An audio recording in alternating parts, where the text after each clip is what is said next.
Drishyam movie से inspire होकर एक पत्नी ने अपने पति की जान ले ली। चलिए जानते हैं पूरा केस क्या है। एक मासूम 13 साल की लड़की अपनी मां का मोबाइल फोन उठाती है। इरादा होता है गेम खेलने का और इंस्टाग्राम पर रील देखने का, लेकिन गलती से वो अपनी मां के मोबाइल की गैलरी खोल लेती है और उसमें वो वीडियो देखती है जिसमें उसकी मां एक अन्य आदमी के साथ आपत्तिजनक स्थिति में होती है। और ये मां की जो अश्लील वीडियो थी ये किसी और के साथ नहीं बल्कि उसके पड़ोसी रविंद्र के साथ थी। इस सब को देखकर 13 साल की लड़की चौंक जाती है। उसके मन में काफी सारे सवाल थे, लेकिन इतनी ही देर में उसकी मां आ जाती है और वो समझ जाती है कि उसकी बच्ची ने उसकी वीडियो देख ली है।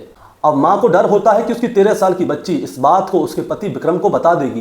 दोस्तों, ये कहानी हरियाणा के गुरुग्राम की है, जहां पे 28 जुलाई 2025 की सुबह पत्नी सोनी देवी अपने पति विक्रम की गुमशुदगी की रिपोर्ट लिखवाने के लिए नजदीकी पुलिस स्टेशन जाती है। वहां वो कहती है कि मेरे पति काम पर गए थे लेकिन वो काम से वापस नहीं आए। इसके बाद वो घर पे लौट गई। उसे देखकर सबको लगा कि ये एक आदर्शवादी चिंतित पत्नी है। और इसके 3 दिन बाद पत्नी सोनी फिर से पुलिस स्टेशन गई और वहां पे जाकर उसने अपना बयान बदला। वो कहती है कि जब उसका पति विक्रम अपने काम पर जाता था तो उसी दौरान उसका पड़ोसी रविंदर उसके घर पे आता था और उसने एक दिन उसके साथ जबरदस्ती की और उसी समय उसने उसकी वीडियो बना ली थी।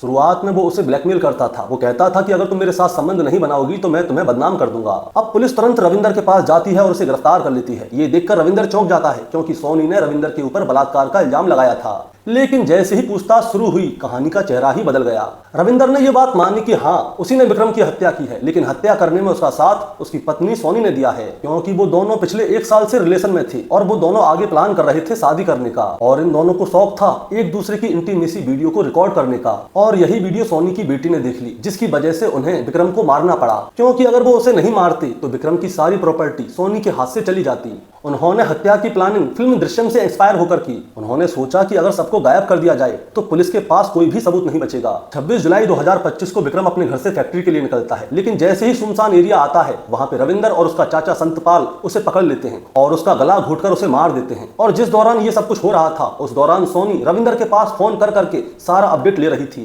कि उन्होंने कब विक्रम को पकड़ा, कब उन्होंने विक्रम को मारा और कब उसे गड्ढे में दफनाया। और जब सोनी ने रिपोर्ट दर्ज कराई थी तब उसके मन में आया कि क्यों ना वो इस केस से बाहर चली जाए। इसीलिए सोनी ने रिपोर्ट में अपने आशिक रविंदर का नाम लिखा दिया। वो चाहती थी कि पुलिस उसे पीड़िता समझे और किसी को इस बात का शक ना हो कि उसी ने अपने पति को मारने की पूरी प्लानिंग की है। लेकिन योजना इतनी परफेक्ट नहीं थी जितनी कि उसने सोची थी। और जब रविंदर को यह पता चला कि सोनी ने उसके ऊपर इल्जाम लगाया है तो रविंदर ने सारी सच्चाई पुलिस को बता दी और रविंदर की निशानदेही पर ही पुलिस ने विक्रम की बॉडी को बरामद कर लिया। मोबाइल की कॉल रिकॉर्डिंग और चैट से ये प्रूफ हो गया कि रविंदर और सोनी के बीच में नाजायज संबंध थे। और जिस समय पे विक्रम की हत्या की जा रही थी उस समय सोनी बार बार रविंदर को कॉल कर रही थी। अब इन दोनों को तो गिरफ्तार कर लिया गया है, लेकिन सबसे बड़ी दुख की बात तो यह है कि अब उस 13 साल की बच्ची का क्या होगा। दोस्तों, पता है गीता में क्या लिखा है कि काम से क्रोध उत्पन्न होता है और क्रोध से मोह पैदा होता है और मोह मनुष्य के विनाश का कारण बनता है।